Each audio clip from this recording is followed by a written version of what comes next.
Hello students, हम Manu Srivastava selection नाम से आपका स्वागत करते हैं। और जैसा कि आपको बताया गया था कि सिलेक्शन नाम चैनल पर मध्य प्रदेश की निशुल्क तैयारी करवाई जाएगी। और उस वादे को पूरा करने के लिए हम हाजिर हैं आपके सामने लेके मध्य प्रदेश का सामान्य परिचय। मध्य प्रदेश का सामान्य परिचय मित्रों, ये बिल्कुल मत समझना कि ये कोई सामान्य परिचय है। नहीं, ये बिल्कुल सामान्य परिचय नहीं है।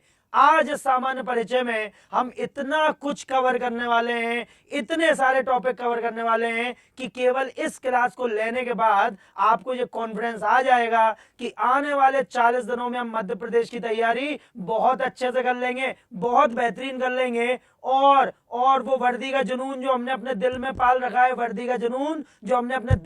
रखा है, उसे हम सच करके दिखाएंगे, क्योंकि वर्दी की झलक ही है सबसे अलग। तो फिर हम मनु श्रीवास्तव आपसे कहते हैं कि बस आज हमारे साथ बने रहिए और वीडियो के अंत में आप खुद से पूछिएगा कि आज कितनी ज्यादा तैयारी आपको केवल इस एक क्लास से मिली है। तो चलिए फिर शुरू करते हैं। सो स्टूडेंट, हमारा जो मध्य प्रदेश है, जैसा कि आपको पता है, मध्य प्रदेश है हमारा हृदय प्रदेश। मध्य प्रदेश है हमारा बिल्कुल भारत के मध्य में। और इसी वजह से हमारे पहले प्रधानमंत्री श्री जवाहरलाल नेहरू जी ने इसे हृदय प्रदेश नाम दिया था। कौन सा प्रदेश नाम दिया था? हृदय प्रदेश। India first prime minister Jawaharlal Nehru name the heartland of the country as Madhya Pradesh. और यही बात है कि इसका नाम पड़ गया मध्य प्रदेश। तो आपसे ये क्वेश्चन आता है, क्वेश्चन पूछा जाता है कि बताइए मध्य प्रदेश का नाम किसके द्वारा रखा गया? तो वो कौन है? वो है हमारे पहले प्रधानमंत्री श्री जवाहरलाल नेहरू जी। और ध्यान रखें कि हमारी जो राजधानी है, मध्य प्रदेश की राजधानी है, वो है भोपाल। और भोपाल राजधानी बनाने का जो विचार था वो भी श्री जवाहरलाल नेहरू जी ने ही दिया था। श्री जवाहरलाल नेहरू जी का ही ये विचार था कि भोपाल ही वो शहर है जिसे मध्य प्रदेश की राजधानी बनना चाहिए। जबकि भोपाल उस समय तक जिला भी नहीं था, बिल्कुल जिला नहीं था, सीहोर के अंतर्गत आता था।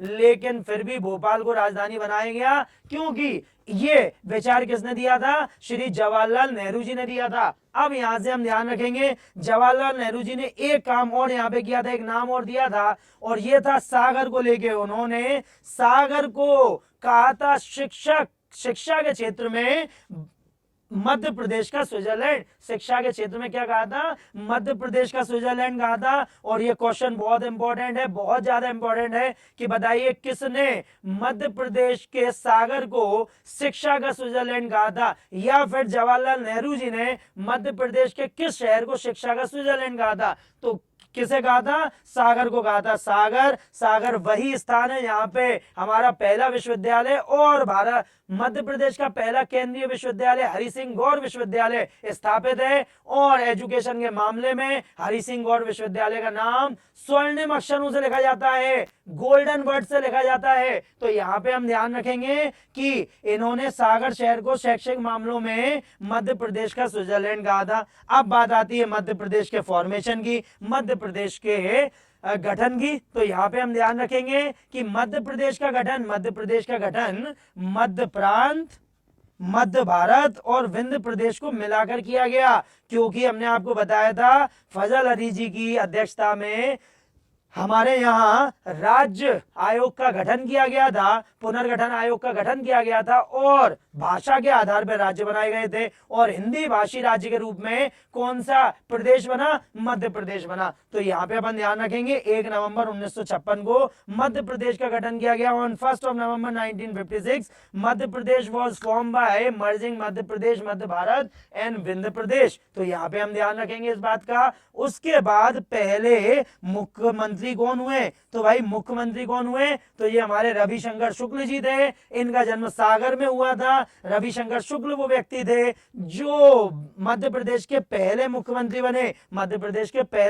बने। उसके बाद फिर फर्स्ट गवर्नर। तो भाई जब मुख्यमंत्री हैं, विधायिका है, तो गवर्नर भी होंगे, क्योंकि राज्यपाल ही होते हैं विधायिका प्रमुख। तो यहां पे हम ध्यान रखेंगे कि कौन? तो यहां पे अपन ध्यान रखेंगे मध्य प्रदेश के प्रथम राज्यपाल पट्टाभी सीतारामैया, जो कि गांधी जी के बड़े प्रिय शिष्य थे, गांधी जी के पसंदीदा नेता हुआ करते थे, पट्टाभी सीतारामैया। और एक बात और कि भाई सबसे कम समय तक मध्य प्रदेश में सबसे कम समय तक बने रहने वाले राज्यपाल पट्टाभी सीतारमैया ही है, पट्टाभी सीतारमैया ही है। आप ध्यान रखेंगे, अगर आपने हिस्ट्री पढ़ी होगी तो आपको पता होगा कि नेताजी सुभाष चंद्र बोस के विरुद्ध गांधी जी ने जो अपना उम्मीदवार कांग्रेस के अध्यक्ष बनने के लिए खड़ा किया था वो और कोई नहीं, वो पट्टाभी सीतारमैया ही थे, पट्टाभी सीतारमैया ही थे।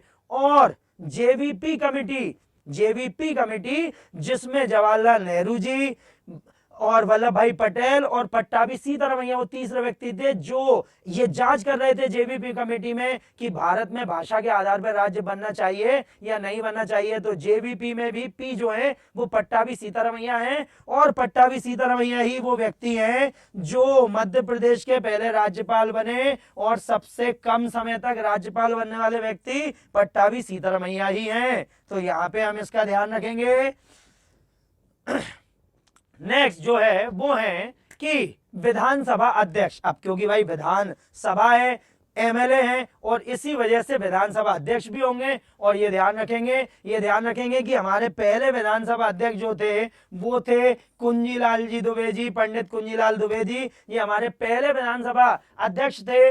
और अभी हमने बोला था, तो सामान्य परिचय मत समझिएगा इसे, सामान्य परिचय नहीं, ये करंट भी आपके कवर कर रहा है। और यहाँ पे हम ध्यान रखेंगे कि वर्तमान में हमारे जो वर्तमान विधानसभा अध्यक्ष हैं वो श्री नरेंद्र सिंह तोमर जी हैं, नरेंद्र सिंह तोमर जी। अब ध्यान रखेंगे क्वेश्चन टेढ़े होते हैं, और क्वेश्चन कैसा आएगा कि वर्तमान में विधानसभा अध्यक्ष श्री नरेंद्र सिंह जी तोमर का विधानसभा क्षेत्र कहां है, कहां से वो विधायक हैं। तो ध्यान रखेंगे वो दिमनी से मुरैना की जो दिमनी विधानसभा सीट है वहां से विधायक चुने गए हैं, और उन्हें बनाया गया है मध्य प्रदेश विधानसभा अध्यक्ष। इससे पहले ये हमारे कृषि मंत्री हुआ करते थे केंद्र में, तो ध्यान रखेंगे आप। उसके बाद फिर विधानसभा उपाध्यक्ष। अब भाई अध्यक्ष है तो उसका काम करने के लिए कई बार जब वो छुट्टी पे चले जाएंगे अध्यक्ष जी, तो उनके स्थान को लेने के लिए कौन होंगे विधानसभा उपाध्यक्ष। और विष्णु विनायक सरवटे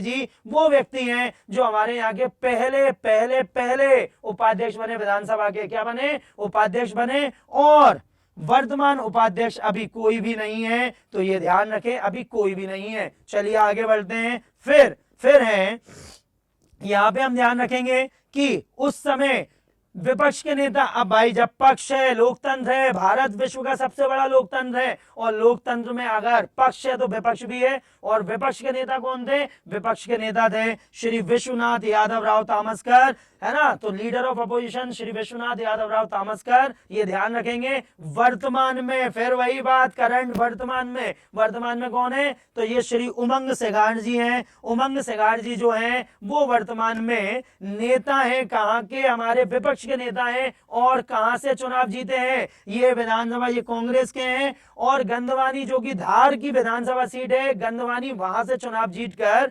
मध्य प्रदेश की विधानसभा में आए हैं। और कांग्रेस के नेता हैं उमंग सिगार जी, जो इस समय हमारे यहां विपक्ष के नेता भी हैं। तो ध्यान रखेंगे आप इसे।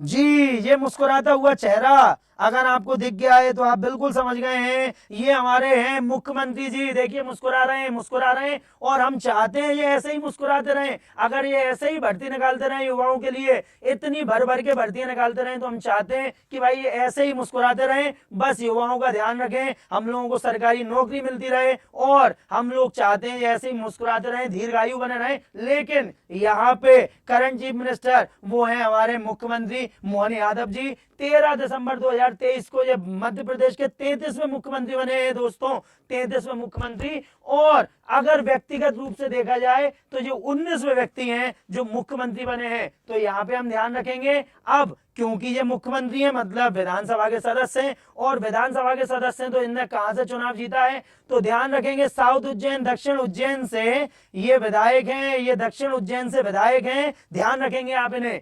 उसके बाद फिर यहाँ पे डेप्यूटी चीफ मिनिस्टर। अब ये भी बड़ा काम है क्योंकि बहुत दिनों बाद मध्य प्रदेश को दो डेप्यूटी चीफ मिनिस्टर बने, दो उप मुख्यमंत्री मिले हैं। उप मुख्यमंत्री फॉर्मूला जो है, अगर आपने देखा होगा आजकल भारत के ज्यादातर राज्यों में सरकार इसी तरह गठित होती है कि एक मुख्यमंत्री, दो उप मुख्यमंत्री, तीन उप मुख्यमंत्री। इसी तरह मध्य प्रदेश में भी दो उप मुख्यमंत्री मिले। और कौन कौन से हैं, तो यहाँ पे हम ध्यान रखेंगे कि उप मुख्यमंत्री कौन से हैं। पहले हैं जगदीश देवड़ा जी। कौन है? जगदीश देवड़ा जी हैं। और दूसरे हैं राजेंद्र शुक्ल जी। जगदीश देवड़ा जी मल्हारगढ़ से विधायक हैं, मंदसौर की सीट है मल्हारगढ़।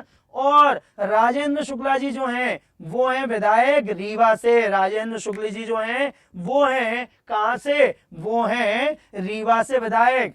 अब फिर वही बात, सामान्य परिचय नहीं है, बिल्कुल सामान्य परिचय नहीं है। अब यहां पे हम ध्यान रखेंगे कि मध्य प्रदेश में अभी तक अगर आप देखेंगे तो 1 2 3 4 5 और ये सात उप मुख्यमंत्री हो चुके हैं। अब वो पहले कौन कौन थे वो जरा अपन देख लें। सबसे पहले हैं मिस्टर वीरेंद्र कुमार सकलेचा जी। ये सकलेचा जी जो हैं ये हमारे यहाँ बड़े ही विशेष नेता हैं। क्यों?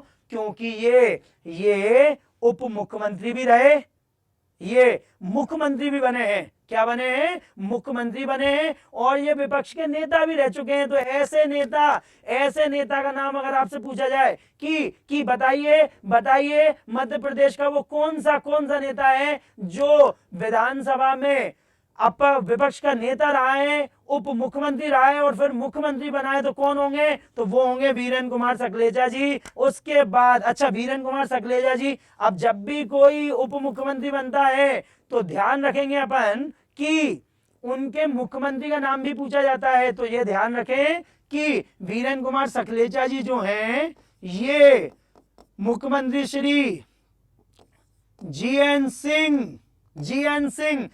सिंह के समय मुख्यमंत्री गोविंद नारायण सिंह जी जो थे उनके समय ये उप मुख्यमंत्री थे, वो थे मुख्यमंत्री। अब उसके बाद मिस्टर शिव भानु सोलंकी जी भी हमारे उप मुख्यमंत्री रहे। लेकिन ये रहे अर्जुन सिंह जी के समय। किसके समय? अर्जुन सिंह जी। जो अर्जुन सिंह जी काफी फेमस हैं, वही अर्जुन सिंह जी जिनने मुख्यमंत्री निवास श्यामला हिल्स बनवाया है। क्या बनवाया है? श्यामला हिल्स। ये क्वेश्चन कई बार आता है मित्रों, कई बार पूछा जाता है स्टूडेंट्स कि बताइए भोपाल में मुख्यमंत्री निवास कहां पर स्थित है? तो श्यामला हिल्स में स्थित है। और ये श्यामला हिल्स में बनवाया था अर्जुन सिंह जी ने। उन्हीं के कार्यकाल में ये मुख्यमंत्री भवन बना हुआ था। ठीक है। उसके बाद फिर आते हैं श्री सुभाष यादव जी, प्यारेलाल कंवर जी और जमुना देवी जी। तो यहाँ पे अपन ध्यान रखेंगे कि ये तीनों जो हैं ये तीनों श्री दिग्विजय सिंह जी के कार्यकाल में क्या रहे हैं? ये रहे हैं उप मुख्यमंत्री। तो दिग्विजय सिंह जी के कार्यकाल में ये तीनों उप मुख्यमंत्री रहे। तो आप ध्यान रखेंगे इन्हें। यही है वो सामान्य परिचय जो हमने आपसे बोला था कि सामान्य बिल्कुल नहीं है। आज ही बहुत कुछ मिलने वाला है आपको। चलिए फिर नेक्स्ट करते हैं मध्य प्रदेश का अंतिम पुनर्गठन। अच्छा एक बात और यहां पे हम ध्यान रखेंगे कि जमुना देवी जी विपक्ष की नेता भी रही हैं, ध्यान रखेंगे, और उप मुख्यमंत्री भी रही हैं। क्या रही हैं? उप मुख्यमंत्री भी रही हैं। फिर मध्य प्रदेश का अंतिम पुनर्गठन 1 नवंबर 2000 को किया गया। और छत्तीसगढ़ राज्य जो है, जो हमारा छोटा भाई है, वो हमसे अलग हुआ। छत्तीसगढ़ एक नया राज्य बना और मध्य प्रदेश जो है वो क्षेत्रफल में थोड़ा छोटा हो गया। पहले सबसे बड़ा था भारत में, फिर दूसरे नंबर पे आ गया। राजस्थान पहले नंबर पे आया क्षेत्रफल में और मध्य प्रदेश दूसरा रह गया। ठीक है। चलिए तो यहाँ पे अपन ध्यान रखेंगे। अब देखिए एक बहुत स्पेशल बात हमने जोड़ी है कि अभी 2023 में, कब? अभी 2023 में मध्य प्रदेश ने आत्मनिर्भरता का रोड मैप जारी किया है। और ऐसा करने वाला ये पहला राज्य है जिसने, Madhya Pradesh the first state in the country to release a road map for self reliance, आत्मनिर्भरता का रोड मैप जारी किया है। और ये रोड मैप क्या है भाई? विकास अब हम किस तरीके से करेंगे, हम किस तरीके से पैसा लगाएंगे, हम किस तरीके से इन्वेस्ट करेंगे, किन किन चीजों का विकास करेंगे, यही है वो रोड मैप। और रोड मैप जब भी बनता है तो रोड मैप बनाया जाता है स्तंभ पे। और हमारे रोड मैप के 4 स्तंभ है। 4 स्तंभ है, वो कौन कौन से स्तंभ हैं? हम जरा जल्दी से देखें कि भाई वो कौन कौन से स्तंभ हैं जिन्हें हम क्या कर सकते हैं, जिन्हें हम कर सकते हैं। देखें तो देखें रोड मैप के स्तंभ क्या हैं? तो फिजिकल इंफ्रास्ट्रक्चर, भौतिक अवसंरचना, ध्यान रखेंगे आधारभूत भौतिक अवसंरचना, ठीक है, भौतिक आधारभूत मतलब रोड पुल, इन पे हम ध्यान देंगे। उसके बाद गवर्नेंस, शासन यहाँ पे शासन हो गया है, ये आप ध्यान रखें कि शासन है वो टाइपिंग मिस्टेक हो गई है तो उसे ध्यान रखें। शासन भाई अच्छे शासन करेंगे, ईमानदारी से शासन किया जाएगा, किसी को भी परेशान नहीं किया जाएगा, ठीक है, एक स्थिर सरकार मिलेगी, ये सरकार हमारा कहना चाह रही है। उसके बाद हेल्थ एंड एजुकेशन, स्वास्थ्य और शिक्षा पे खर्च किया जाएगा, नए कॉलेज खोले जाएंगे, नए स्कूल खोले जाएंगे, स्वास्थ्य पे ध्यान दिया जाएगा। आज जैसा आपने देखा होगा कि आज है 17 सितंबर, हमारे माननीय प्रधानमंत्री जी का जन्मदिन है, और आज ही काफी ज्यादा मेडिकल, आपने देखा होगा जगह जगह ब्लड डोनेशन हो रहे हैं, बहुत जगह मातृ सुरक्षा के लिए अभियान चलाए जा रहे हैं। तो यही आप ध्यान रखेंगे, हेल्थ एंड एजुकेशन। उसके बाद इकोनॉमी एंड एम्प्लॉयमेंट, तो इकोनॉमी और एम्प्लॉयमेंट, अर्थव्यवस्था और रोजगार आया ना 7,500 जो भर्तियां आई हैं, ऐसे ही आप ध्यान रखें कि हम उम्मीद करते हैं कि ये रोजगार है ये आगे भी निकलेंगे और हमें मौका मिलेगा अपना प्रण पूरा करने का, अपना टैलेंट दिखाने का और अपने जुनून को पूरा करने का। तो अर्थव्यवस्था और रोजगार पे ध्यान दिया जाएगा। यही कोशिश है सरकार की कि वो ऐसा करे। अब देखते हैं कहां तक पहुंचती है सरकार।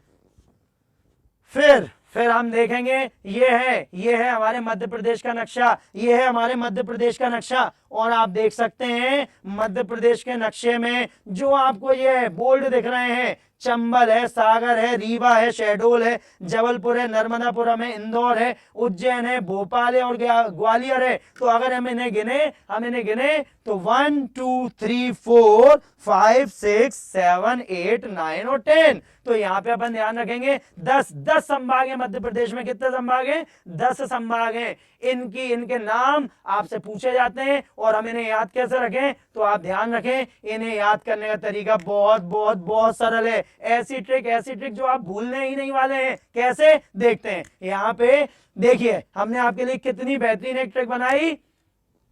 जेसीबी से खुदाई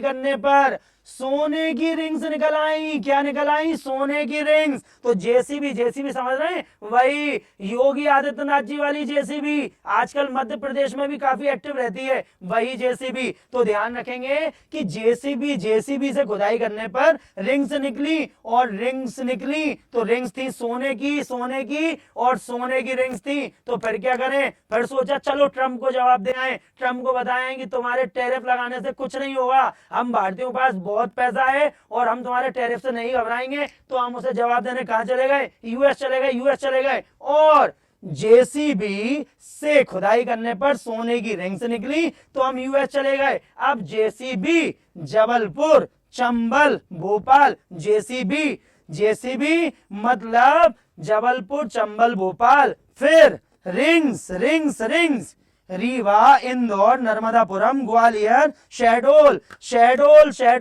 और यूएस क्या हुआ? उज्जैन और सागर हो गए ना पूरे 10 संभाग। सिर्फ एक ट्रिक से, जेसीबी से खुदाई करने पर सोने की रिंग्स निकली और हम कहां चल दिए? हम यूएस चले गए। ट्रंप को जवाब देने यूएस चले गए, उसे दिखाने की हम किसी से नहीं डरते। तो यहाँ पे हम ध्यान रखेंगे स्टूडेंट कि हमें क्या मिल गया? हमें मिल गया कि हम लोग बहुत अच्छे से पढ़ सकते हैं, बहुत सरलता से कर सकते हैं सारी चीजें। फिर अब आते हैं मध्य प्रदेश के प्रतीक। अब देखिए, हमने आपसे बोला था सामान्य परिचय नहीं है, परिचय में सब आएगा और इतना कुछ आएगा, इतना कुछ आएगा कि आज जब आप इस वीडियो को खत्म करेंगे, आप इसके नोट्स बनाएंगे ना, नोट्स बन के जब आप पढ़ेंगे तो आपको लगेगा कि हाँ हाँ कुछ मिला, हमें कुछ मिला। तो यहाँ पे अपन ध्यान रखेंगे कि सिंबल ऑफ मध्य प्रदेश, मध्य प्रदेश के प्रतीक, तो आप ध्यान रखेंगे Madhya Pradesh celebrated, Madhya Pradesh celebrated it's silver jubilee in 1956 plus 25, मतलब 1981 में सिल्वर जुबली, मतलब 25 साल होने की खुशी। और जब मध्य प्रदेश की स्थापना वर्ष के 25 वर्ष हुए 1981 में, तो यहाँ पे अपन ध्यान रखेंगे कांग्रेस पार्टी उस समय पावर में थी और एक पूरा का पूरा एक प्रतीक, जब राज्य प्रतीक अधिनियम पारित किया गया और पारित किया गया तो ध्यान रखेंगे 1 नवंबर 1981 को राज्य पशु, पक्षी, वृक्ष आदि घोषित किए गए, जैसे कि हमारे भारत के हैं उसी तरह मध्य प्रदेश के भी घोषित किए गए। और देखिए उससे क्या क्या क्या क्वेश्चन बनेंगे, देखो उससे क्वेश्चन बनेंगे कि मध्य प्रदेश में जो प्रतीक बनाए गए वो किस वर्ष बनाए गए, तो वो बनाए गए 1981 में। कितने वर्ष पूरे होने पर बनाए गए, 25 वर्ष, रजत जयंती बनाए गए। और इसके लिए क्या किया गया, इसके लिए भैया कांग्रेस सरकार ने राज्य प्रतीक अधिनियम बना दिया, है ना, ये आप ध्यान रखेंगे। When the statehood act was passed, तो ये ध्यान रखें। अब आपसे पूछा जाएगा कि बताइए जब प्रतीक चिन्ह बनाए गए तो उस समय मुख्यमंत्री कौन थे, उस समय मुख्यमंत्री थे श्री अर्जुन सिंह जी। हमने आपको बताया था, देखो यहाँ पे भी है मुख्यमंत्री निवास स्थान श्यामला हिल्स, अर्जुन सिंह ने ही करवाया था, जो अभी हमने आपको थोड़ी देर पहले बताया। उसके बाद गवर्नर थे श्री वी.डी. शर्मा जी, वी.डी. शर्मा, वो गवर्नर जो हरियाणा के मुख्यमंत्री भी रह चुके हैं पहले, वही वी.डी. शर्मा। तो आप ध्यान रखेंगे। उसके बाद फिर क्या करने वाले हैं, फिर देखिए अब आते हैं कि भाई हमारे यहाँ के प्रतीक चिन्ह कौन कौन से हैं। तो सबसे पहले जो प्रतीक चिन्ह आ रहा है वो है हमारा बारहसिंगा, राष्ट्रीय पशु, मतलब राजकीय पशु है वो, ठीक है, ध्यान रखेंगे। स्टेट एनिमल है, यहाँ पे आप ध्यान रखिएगा, स्टेट एनिमल है, ठीक है, राष्ट्रीय पशु नहीं है, राजकीय पशु है बारहसिंगा। तो आप ध्यान रखेंगे कि भाई बारहसिंगा वो जिसके एक सिंह में से कई सिंह निकले रहते हैं, कई शाखाएं निकली रहती हैं, 10 या 20 तक जाती हैं, वही बारहसिंगा हमारा स्टेट एनिमल है। क्या है, स्टेट एनिमल है। ये दलदल में पाया जाता है, इसलिए आप ध्यान रखेंगे इसे दलदली या स्वैम्प डियर भी कहते हैं। और ये मध्य प्रदेश के अलावा कहां पाया जाता है, ये मध्य प्रदेश के अलावा काजीरंगा नेशनल पार्क असम, वो ही काजीरंगा नेशनल पार्क जो एक सींग वाले गेंडे के लिए फेमस है, राइनो के लिए फेमस है, वही काजीरंगा में बारहसिंगा पाया जाता है वन हॉर्न राइनो के लिए। और इसके अलावा उत्तर प्रदेश के दुधवा राष्ट्रीय उद्यान में भी बारहसिंगा पाया जाता है, क्योंकि उत्तर प्रदेश का भी राजकीय पशु बारहसिंगा ही है, यही बारहसिंगा है। और इसका साइंटिफिक नेम है रूजवर्स डुआउसेली इसका नाम है। तो आप ध्यान रखेंगे ये वैज्ञानिक नाम है इसका। उसके बाद स्पीशीज कौन सी प्रजाति है, तो ब्रेडरी प्रजाति का हमारा राजकीय पशु है। उसके बाद फिर एरिया ऑफ एबंडेंस मींस भैया कहां बाहुल्य क्षेत्र कहां पाया जाता है, तो हमारे यहाँ काना किसली में सबसे ज्यादा पाया जाता है। लोग इसे देखने के लिए काना किसली में जाते हैं और काना किसली इसके लिए प्रसिद्ध भी है। और यहाँ पे अपन ध्यान रखेंगे काना किसली क्या है, काना किसली मध्य प्रदेश का सबसे बड़ा राष्ट्रीय उद्यान है, मध्य प्रदेश का काना किसली, जो कहाँ आता है, जो आता है मंडला और बालाघाट में हमारे यहाँ काना किसली फैला हुआ है। और हम क्या ध्यान रखेंगे इसके बारे में, हम ध्यान रखेंगे कि यहीं पे कान्हा नेशनल पार्क ने अपने आप को विशेष बनाने के लिए, बारहसिंगा को प्रमोट करने के लिए, लोगों के के लोगों में उसके प्रति जागरूकता बढ़ाने के लिए एक बहुत ही खास कदम उठाया। तो देखेंगे कि 2017 में कान्हा राष्ट्रीय उद्यान ने भूर सिंह द बारहसिंगा नाम से अपना शुभंकर, अपना मैस्कोट जारी किया। और ये भूर सिंह बारहसिंगा किसने बनाया? ये बनाया कार्टूनिस्ट रोहन चक्रवर्ती ने। रोहन चक्रवर्ती ने ये बनाया, रोहन चक्रवर्ती ने। ये क्वेश्चन बहुत इंपॉर्टेंट है कि बताइए कहां पे भूर सिंह बारहसिंगा को, कार्टून को किस राष्ट्रीय उद्यान में प्रयोग किया गया है, कहां पे उसे लगाया गया है, कहां का वो शुभंकर है? तो आप ध्यान रखेंगे ये कान्हा किसने का है, किसने बनाया? रोहन चक्रवर्ती जी ने बनाया, जो पुणे के उन्हीं ने बनाया। और उन्होंने क्या किया? उन्होंने यहां पे अपन ध्यान रखेंगे कि उन्होंने हमें बना के दिया भूर सिंह द बारहसिंगा। देखिए भूर सिंह द बारहसिंगा, देखिए इसके सिंह बारहसिंगा, ठीक है। और देखिए वो घास खा रहा है, शाकाहारी है, सीधा साधा प्राणी है, जो पाया जाता है कान्हा किसली में, हमारा राष्ट्रीय, हमारा राजकीय पशु है ये, ध्यान रखेंगे आप। फिर आता है स्टेट बर्ड। स्टेट बर्ड कौन सा है भाई? स्टेट बर्ड है दूधराज। इसका नाम है पैराडाइज फ्लाई कैचर, है ना, पैराडाइज फ्लाई कैचर इसका नाम है। और इसे अन्य नाम जो है वो है सुल्ताना बुलबुल, शाहे बुलबुल, या एशियाई दिव्यलोकी कीटमार पैराडाइज फ्लाई कैचर, इसे बोलते हैं Asian fly catcher. Scientific name क्या है? टर्पसिफोनी पैराडाइज है, टर्पसिफोनी पैराडाइज इसका नाम है। इसे आप ध्यान रखेंगे। ये ऐसे ही पूछा जाता है कि मध्य प्रदेश का राजकीय पक्षी दूधराज का वैज्ञानिक नाम क्या है? तो क्या है? टर्पसिफोनी पैराडाइज है, ठीक है। डॉक्टर सुदेश वाघमारे, ध्यान रखेंगे, डॉक्टर सुदेश वाघमारे वो व्यक्ति हैं जिनके प्रयासों से इसे हमारा राजकीय पक्षी बनाया गया। मेजर एरिया कहां का पाया जाता है? यह है क्वेश्चन जो लास्ट बार भी कई पेपरों में पूछा गया है भैया। सरदारपुर अभ्यारण्य, प्रमुख क्षेत्र पश्चिमी मध्य प्रदेश, ठीक है। धार, सैलाना अभ्यारण्य, रतलाम, इन में पाया जाता है ये। और आपसे ये पूछा गया है कि सैलाना अभ्यारण्य किस पक्षी के लिए प्रसिद्ध है? तो ध्यान रखेंगे पैराडाइज फ्लाई कैचर या दूधराज के लिए फेमस है, ठीक। फिर नेक्स्ट स्टेट फ्लावर कौन सा है भैया? राजकीय पुष्प कौन सा है हमारा? सफेद लिली। आप देख सकते हैं सफेद लिली बहुत सुंदर फूल, बहुत ही बेहतरीन फूल। और जिसका साइंटिफिक नेम क्या है? लीलियम कैंडिडम इसका साइंटिफिक नेम होता है। और ये किस कुल का है? ये लीलियसी कुल का है। इसकी फैमिली कौन सी होती है? लीलियसी है। ध्यान से देख सकते हैं आप, बड़ा ही नाजुक, बड़ा अच्छा फूल। और इसके अन्य नाम क्या है? तो ध्यान रखेंगे अदर नेम में मैडोना लिली इसका नाम क्या है? Madonna lily, maple lily medical use plant है, कई सारी दवाइयों को बनाने के काम आता है, इसलिए आप ध्यान रखेंगे भाई। सुंदरता के साथ साथ स्वास्थ्य भी देता है, ध्यान रखेंगे हम इसे। उसके बाद फिर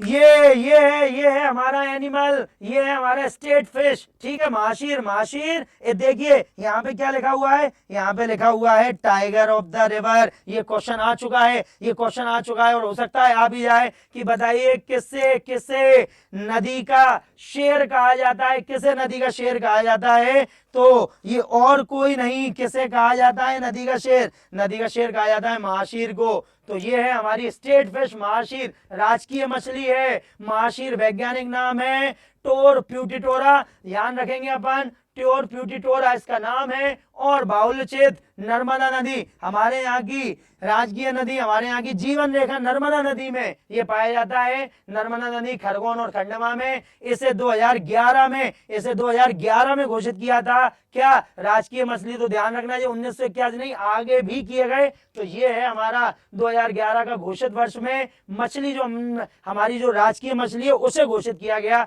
उसके बाद क्या हुआ? तो भैया महाशीर ब्रीडिंग सेंटर, क्योंकि ये विलुप्त प्राणी माना गया, ये विलुप्त हो चुकी है, इसलिए इसके लिए प्रजनन केंद्र बनाए गए। और भाई प्रजनन केंद्र, बड़ा इंपॉर्टेंट क्वेश्चन, प्रजनन केंद्र कहां? बड़वा, खरगोन में, खरगोन के बड़वा में इसका प्रजनन केंद्र है।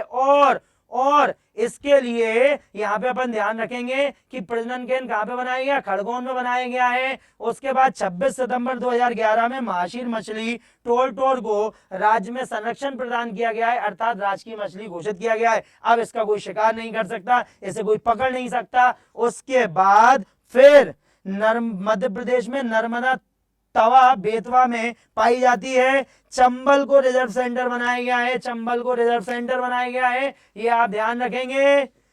फिर आगे बढ़ते हैं।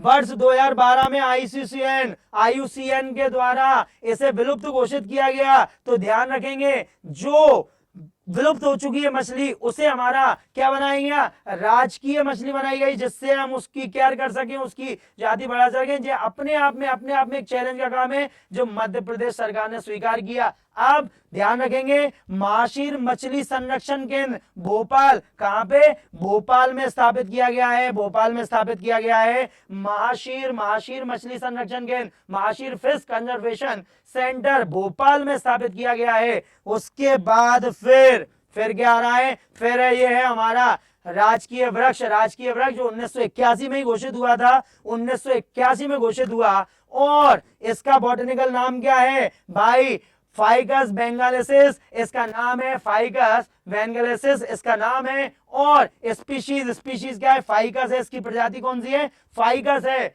और पूरे मध्य प्रदेश में आपके घर के, आपके आसपास, आपके फार्म हाउस में, आपके खेल के मैदानों में आपने बरगद के पेड़ बहुत देखे होंगे। हमारे यहाँ इसकी पूजा की जाती है बरगद की। तो ध्यान रखेंगे घोषित कब हुआ, 1981 में हुआ, 81 में घोषित हुआ। फिर स्टेट क्रॉप ये है, बड़ा इंपॉर्टेंट क्वेश्चन, और इसे इंपॉर्टेंट को और इंपॉर्टेंट बनाया है हमने अपने नोट्स में। तो ध्यान रखेंगे इंपॉर्टेंट क्वेश्चन भाई। हमारे यहाँ को सोया प्रदेश भी कहा जाता है, क्योंकि सोयाबीन पूरे भारत की सबसे ज्यादा मध्य प्रदेश ही उत्पादित करता है। और सोयाबीन राजकीय फसल, ठीक है, लेग्यूमिनेसी फैमिली का है। सोयाबीन को क्या कहा जाता है भाई, शाकाहारियों का मांस कहा जाता है, क्योंकि इसमें प्रोटीन होता है भर भर के। ज्यादातर प्रोटीन पाउडर जो जिम जाने वाले जिम गोअर्स खाते हैं वो सोया के ही बने होते हैं। किसके बने होते हैं, सोया के ही बने होते हैं। तो यहाँ पे आप ध्यान रखेंगे कि प्रोटीन 38 से 40% ये क्वेश्चन बनते हैं। ये वो क्वेश्चन है जिसमें स्टूडेंट फेल हो जाते हैं ज्यादातर, लेकिन आप ध्यान रखेंगे 38 से 40% प्रोटीन है, ऑयल है 22% और कार्बोहाइड्रेट 21%, पानी है 12%। ये आप ध्यान रखेंगे। इस तरीके से इसकी पूरा का पूरा कंपोजिशन है। और इसकी नेचर जो है ये अम्लीय है। और इसमें कौन सा अम्ल पाया जाता है, ध्यान रखेंगे, इसमें लिनोलिक एसिड पाया जाता है। कौन सा, लिनोलिक अम्ल पाया जाता है इसमें। बॉटनिकल नेम भाई, वानस्पतिक नाम क्या है, ग्लाइसिन मैक्स। सोयाबीन का साइंटिफिक नेम क्या है, वानस्पतिक नाम क्या है, ग्लाइसिन मैक्स है। और मध्य प्रदेश में इसकी कितनी वैरायटियां पाई जाएंगी, तो देखें आप, समृद्धि, प्रसाद, प्रतिकार, अहिल्या, अलंकार, ये सारी प्रजाति इसमें पाई जाती हैं। आप ध्यान रखेंगे ये सारी प्रजाति किसकी हैं, ये सारी प्रजाति हैं हमारी राजकीय फसल सोयाबीन की, ठीक। उसके बाद फिर मेजर प्रोडक्शन एरिया मालवा क्षेत्र में, काली मिट्टी का क्षेत्र मालवा में इसका प्रोडक्शन सबसे ज्यादा होता है। मध्य प्रदेश को सोया प्रदेश कहा जाता है। सोयाबीन को शाकाहारियों का मांस भी कहा जाता है, और मांस भी कहा जाता है, इसका मतलब यह है कि प्रोटीन होता है भर के इसमें। नेक्स्ट, फिर अच्छा एक बात और आप ध्यान रखेंगे, अगर आपसे पूछा जाए कि मध्य प्रदेश में सोयाबीन की खेती सबसे पहले कहां की गई, मध्य प्रदेश में सोयाबीन की खेती सबसे पहले कहां की गई, तो ध्यान रखेंगे मध्य प्रदेश में सबसे पहली खेती देवास में की गई थी। कहां की गई थी, देवास में की गई थी। स्टूडेंट्स देवास में, आप ध्यान रखेंगे इस बात को, कहां की गई थी, देवास में की गई थी।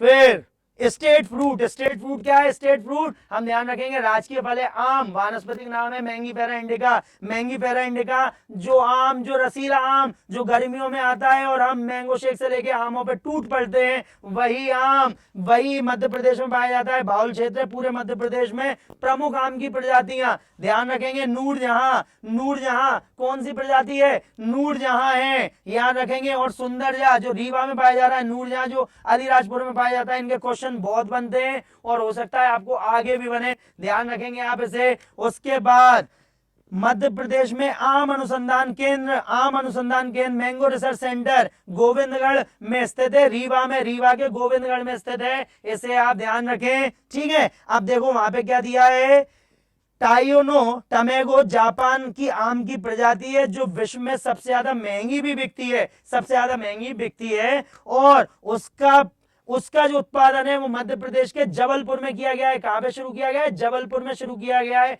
आप इसे ध्यान रखेंगे, अच्छे से ध्यान रखेंगे।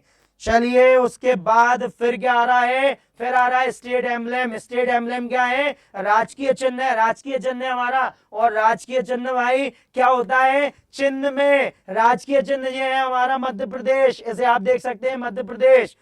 एक वृत्त है जो सतत तरक्की और विकास, तो आप देख सकते हैं ये जो वृत्त है ये सर्कल, सर्कल हमेशा डेवलपमेंट बताता है, कभी नहीं रुकता, पहिया कभी नहीं रुकता, वृत्त कभी नहीं रुकता, इसलिए ये लिया गया। उसके बाद फिर मध्य प्रदेश शासन और सत्यमेव जयते, मध्य प्रदेश शासन और सत्यमेव जयते लिखा हुआ है। उसके बाद राज्य की प्रमुख फसलें, प्रमुख फसलें गेहूं और धान, गेहूं और धान की बालियां इंगित हैं, गेहूं और धान की बालियां इंगित हैं। उसके बाद फिर इसमें सिंह की आकृति, सिंह की आकृति जो हमारे यहाँ अशोक स्तंभ वो बनी हुई है। और पीछे बरगद का वृक्ष भी है, पीछे बरगद का वृक्ष है। और ध्यान रखना एक एक क्वेश्चन, एक एक लाइन इसमें से क्वेश्चन पूछी जाती है, तो आप ध्यान रखें, इसे बिल्कुल भी इग्नोर ना करें, अच्छे से याद करें, अच्छे से नोट्स बनाएं। और इन नोट्स को आप पढ़ेंगे तो कॉन्फिडेंस बढ़ेगा, कॉन्फिडेंस बढ़ेगा तभी तो हम अपना जुनून पूरा कर पाएंगे। उसके बाद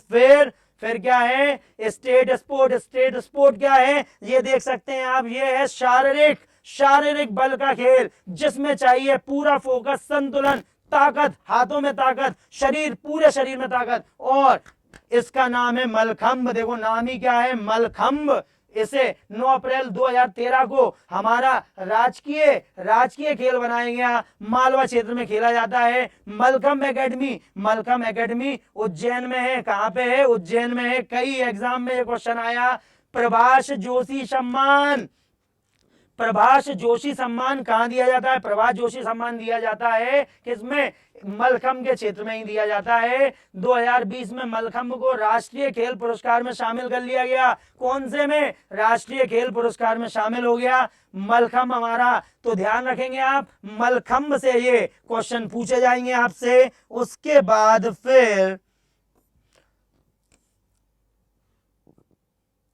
फिर स्टेट ड्रामा, राजकीय नाट्य। राजकीय नाट्य क्या है भाई? Theatre, theatre drama. ये है बाल मुकुंद जी ने, बाल मुकुंद जी को माना जाता है इसका प्रणेता कि भाई माच नृत्य जो है वो मध्य प्रदेश का राजकीय नाट्य बने, मालवा क्षेत्र में किया जाता है। आप देख सकते हैं माच होते हुए आप देख सकते हैं। उसके बाद ठीक है, मालवी लोक जीवन पर आधारित होता है। किस पे आधारित होता है? मालवी लोक जीवन में। प्रमुख कलाकार कौन है? प्रमुख कलाकार हैं सिद्धेश्वर सेन और ओम प्रकाश शर्मा जी, बड़े ही प्रसिद्ध कलाकार हैं दोनों। उसके बाद कहां से माना जाता है? उज्जैन से शुरुआत मानी जाती है। ध्यान रखेंगे, इंपॉर्टेंट पॉइंट है, उज्जैन से शुरुआत मानी जाती है।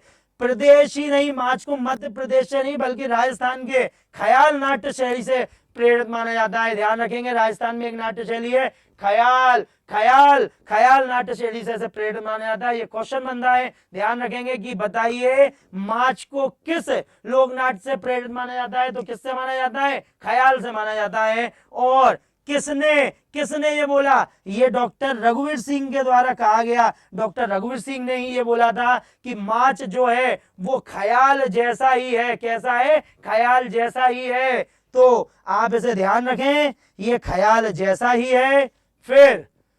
फिर है स्टेट डांस, हमारे यहाँ का राजकीय नृत्य। राजकीय नृत्य क्या है? राजकीय नृत्य राई, राई है राजकीय नृत्य। और राई नृत्य की नर्तकी को बेलनी कहा जाता है। जो नृत्य अवस्था है, जैसे यहाँ पे आप देख सकते हैं, ये आप ध्यान रखेंगे, जो नृत्य करने वाली है नृत्य अवस्था में उन्हें बेलनी कहा जाएगा। और रेस्टिंग पोजीशन, रेस्टिंग पोजीशन जब वो विश्राम अवस्था में, तो स्वांग, स्वांग कहलाती है। क्या कहलाती है? स्वांग कहलाती है। रीजन बुंदेलखंड, बुंदेलखंड ये होता बघेलखंड में भी है, बुंदेलखंड का फेमस है, इसलिए आप ध्यान रखेंगे। गरबा जैसा है, गरबा से प्रेरित है। और मृदंग वाद्य यंत्र, मतलब perform on any auspicious occasion with मृदंग म्यूजिकल इंस्ट्रूमेंट, मृदंग वाद्य यंत्र के साथ इसे शुभ अवसर पर किया जाता है। इसकी प्रमुख कलाकार श्री ज्ञानेश्वरी जी, जो कटनी से हैं। और ये क्वेश्चन बिल्कुल पूछा जाता है कि ज्ञानेश्वरी जी का संबंध मध्य प्रदेश की किस किस कला से है? तो भाई राई कला से है। और रामसाहेब पांडे 2022 में जिन्हें पद्मश्री पुरस्कार मिला है, वो राई से ही संबंधित हैं। राई कला क्षेत्र, राई नृत्य के लिए ही उन्हें 2022 में पद्म पुरस्कार मिला है। आप इसे ध्यान रखेंगे, अच्छे से ध्यान रखेंगे। मध्य प्रदेश अगर करना है, मध्य प्रदेश अगर करना है, मध्य प्रदेश का एग्जाम निकालना है, तो ये सारी बातें मुंह जवानी याद हमें होना चाहिए। ठीक है। उसके बाद राई नृत्य बुंदेलखंड और बघेलखंड, देखो अभी बताया था कि बघेलखंड में किया जाता है। बुंदेलखंड के राई में वाद्य या मृदंग एवं बघेलखंड में ढोलक का प्रयोग होता है, इसका आप ध्यान रखेंगे। फिर है मध्य प्रदेश का गान, सुख का दाता सबका साथी अपना मध्य प्रदेश, सुख का दाता सबका साथी अपना मध्य प्रदेश। ये 26 जुलाई 2011 को घोषणा की गई। इसकी जो कंपोजर है, इसकी जो रचना की है, वो महेश श्रीवास्तव जी ने की है। इसका जो ध्वनिबद्ध किया है, संगीतकार हैं वो है आदेश श्रीवास्तव जी। और जिसने ये गाना गाया है, जिसने इस गाने को गाया है, सुरीले इस अच्छे गाने को गाया है, वो है शांतनु मुखर्जी। आपने उनके कई गाने सुने होंगे। चांद सिफारिश सुना होगा आपने, जब से तेरे नैना मेरे नैनों से लागे, ये भी सुना होगा। ये सब शान ने ही गाए हैं, और यही है वो सिंगर जिनने इस गाने को अपनी सुरीली आवाज दी है। तो इसे आप ध्यान रखेंगे। उसके बाद फिर एक और बहुत ही इंपॉर्टेंट टॉपिक जो पूछा जाता है, वो क्या है? वो है स्टेट कैपिटल, प्रदेश की राजधानियां। प्रदेश की राजधानियां क्या? तो भैया राजधानी तो भोपाल है। नहीं, ऐसा नहीं है। हमारे यहाँ कुछ गुणों के कारण, कुछ व्यक्तिगत बोला हमने, लेकिन कुछ ऐसे गुणों के कारण, कुछ ऐसी स्थिति के कारण, कुछ ऐसी सारी भौगोलिक स्थितियों के कारण हमारे यहाँ प्रदेश में कई सारी राजधानियां बनाई गई हैं। और वो क्या राजधानियां हैं, वो हम देखते हैं एक बार। तो देखेंगे अपन कि भाई प्रशासनिक राजधानी और विधायक राजधानी भोपाल बोली जाती है। प्रशासनिक, सारे ऑफिसर वहीं बैठते हैं, मुख्यमंत्री भी वहीं है, मुख्य सचिव भी वहीं है, और विधायक भैया हमारे यहाँ की विधानसभा भोपाल में ही है। उसके बाद फिर जबलपुर को हमारे यहाँ संस्कार राजधानी बोला जाता है। इसे संस्कार धानी भी बोला जाता है, जिसका अर्थ है सांस्कृतिक। तो हमारे यहाँ पुराने समय से, महाकौशल के समय से ये जबलपुर का एक विशेष स्थान रहा है। इसी वजह से जबलपुर हमारी न्यायिक राजधानी भी है। न्यायिक राजधानी इसलिए क्योंकि मध्य प्रदेश का हाईकोर्ट, मध्य प्रदेश का उच्च न्यायालय जबलपुर में ही है। कई बुकों में आपको ये भोपाल भी मिल जाएगी, लेकिन सही है ये न्यायिक राजधानी कहाँ पे? जबलपुर में है। ये ध्यान रखेंगे। और यह नाम दिया गया था आचार्य विनोबा भावे जी ने दिया था। उसके बाद economic and sport capital Indore भाई हमारे यहाँ सारे खेल के जितने मुख्यालय हैं वो सब इंदौर में ही है, और इंदौर में ही हमारे यहाँ क्रिकेट स्टेडियम भी है। तो इसलिए आप ध्यान रखेंगे। एनर्जी कैपिटल, एनर्जी ऊर्जा राजधानी सिंगरौली, कोयला मिलता है, ऊर्जा राजधानी इसलिए सिंगरौली है। बेड़न को बोला जाता है, सिंगरौली का स्थान बेड़न। उसके बाद फिर समर कैपिटल भाई पचमढ़ी, मध्य प्रदेश का सबसे ठंडा स्थान, मध्य प्रदेश में सबसे ज्यादा बारिश होने वाली, मध्य प्रदेश का सबसे ऊंचा स्थान, मध्य प्रदेश में सबसे पहले सूर्य की किरण पहुंचने वाला स्थान धूपगढ़ पचमढ़ी में ही है धूपगढ़। इसलिए उसे बोला गया हमारे यहाँ की ग्रीष्मकालीन राजधानी फिर है म्यूजिक कैपिटल मेहर, मैयर, मेहर, मेहर जो अब हमारा क्या बन गया, 55वां जिला भी बन गया। मध्य प्रदेश का 55वां जिला मेहर बना है। मध्य प्रदेश का 55वां जिला कौन सा बना, मेहर बना है, जो किससे, सतना से अलग हुआ, मेहर। और यहाँ पे अपन ध्यान रखेंगे इसी को मध्य प्रदेश की संगीत राजधानी भी बोला जाता है। अलाउद्दीन खान की जन्मभूमि, कर्मभूमि यही है। उसके बाद फिर कोल कैपिटल है ना, अलाउद्दीन खान की कर्मभूमि क्या है, मैयर ही है, ध्यान रखेंगे आप। उसके बाद कोल कैपिटल, कोल कैपिटल क्या है, सिंगरौली। सिंगरौली देखो अभी बोला कोयला ऊर्जा, क्यों, कोयले की वजह से, और कोयला तो है ही तो इसलिए कोयला। उसके बाद मैग्नीज कैपिटल, मैग्नीज कैपिटल भाई सबसे ज्यादा मैग्नीज, मैग्नीज पाया जाता है बालाघाट में, इसलिए इसका नाम क्या है, मैग्नीज राजधानी। क्या है, मैग्नीज राजधानी। तो हम यहाँ पे ध्यान रखेंगे। उसके बाद मध्य प्रदेश के उपनाम, मध्य प्रदेश के उपनाम, मध्य प्रदेश के उपनाम क्या है, मध्य प्रदेश के उपनाम देखिए, सोया स्टेट क्या है, सोया स्टेट, और क्या है, हार्टलैंड, हृदय प्रदेश, डायमंड स्टेट, सबसे ज्यादा हीरा, सबसे ज्यादा हीरा मध्य प्रदेश में पाया जाता है इसलिए। उसके बाद सबसे ज्यादा घने वन, सबसे ज्यादा वनों का क्षेत्रफल मध्य प्रदेश में, इसलिए वन राज्य है। फिर घड़ियाल, घड़ियाल हमारे यहाँ पाए जाते हैं, एलिगेटर्स पाए जाते हैं, एलिगेटर स्टेट भी है, ठीक है। सेंट्रल इंडिया बिल्कुल मध्य भारत है। टाइगर, सबसे ज्यादा टाइगर, सबसे ज्यादा पूरे भारत में टाइगर मध्य प्रदेश में ही है, इसलिए टाइगर। उसके बाद the Motherland of river, the Motherland of river, नदियों का मायका, क्योंकि सबसे ज्यादा नदियां निकलती हैं मध्य प्रदेश से और मध्य प्रदेश में नहीं रुकती हैं, इसलिए उसे बोलते हैं नदियों का मायका। क्यों, ये हम आपको अगले वीडियो में बताएंगे, इसके बाद वाले पार्ट 2 में, लेकिन बताएंगे जरूर। उसके बाद तेंदुलीफ स्टेट, तेंदुपत्ता जिससे बीड़ी बनती है, सबसे ज्यादा मध्य प्रदेश में पाया जाता है। द वल्चर स्टेट, गिद्ध, गिद्ध सबसे ज्यादा मध्य प्रदेश में पाए जाते हैं। उसके बाद फिर है स्टेट ऑफ नेशनल पार्क, सबसे ज्यादा राष्ट्रीय उद्यान, और उसमें से 9 टाइगर रिजर्व, सबसे ज्यादा टाइगर रिजर्व भी मध्य प्रदेश में है, तो हम ध्यान रखेंगे। उसके बाद फिर भेड़िया राज्य, सबसे ज्यादा भेड़िया, सबसे ज्यादा भेड़िया भी यहीं पाए जाते हैं। लेपर्ड स्टेट, लेपर्ड स्टेट मतलब तेंदुआ, सबसे ज्यादा तेंदुए भी यहीं पाए जाते हैं, मध्य प्रदेश में ही पाए जाते हैं। उसके बाद फिर है मिनिएचर स्टेट, लघु भारत, भाई भारत जैसी हर हर भौगोलिक परिस्थिति मध्य प्रदेश में पाई जाती है। अगर आप बर्फ और समुद्र को छोड़ दें तो भारत की हर पर्वत, पठार, मैदान सब मध्य प्रदेश में पाए जा रहे हैं, इसलिए उसे क्या बोल रहे हैं, इसलिए उसे बोल रहे हैं miniature India. Central provinces Berar, Madhya Prant, Madhya प्रदेश पुराना नाम हमारा मध्य प्रांत, बरार, सीपी बरार इसे बोला जाता था, इसलिए इसका नाम है मध्य प्रांत। तो आप ध्यान रखेंगे कि यहाँ पे हम इस वीडियो को खत्म करेंगे, यहाँ पे हम इस वीडियो को खत्म कर देंगे दोस्तों, लेकिन आप अगले वीडियो में ये सारे नाम क्यों पढ़े, क्या इनकी गहराई है और इनसे कैसे क्वेश्चन पूछे जाएंगे, ये हम मनु श्रीवास्तव आपके लिए लेके आएंगे। लेकिन जब तक आप वादा कीजिए हमसे कि आप अच्छे से इनके नोट्स बनाएंगे, इन्हें अच्छे से रटेंगे और अपने जुनून को कम नहीं होने देंगे। हम 40 दिन में मध्य प्रदेश इतने अच्छे से पढ़ेंगे कि एक भी क्वेश्चन हमसे मिस नहीं होगा, चाहे वो करंट का हो या पहले का हो। तो जब तक अपना ध्यान रखिए, पढ़ते रहिए, बढ़ते रहिए। अब हम आपसे इजाजत लेते हैं। जय हिंद, जय भारत।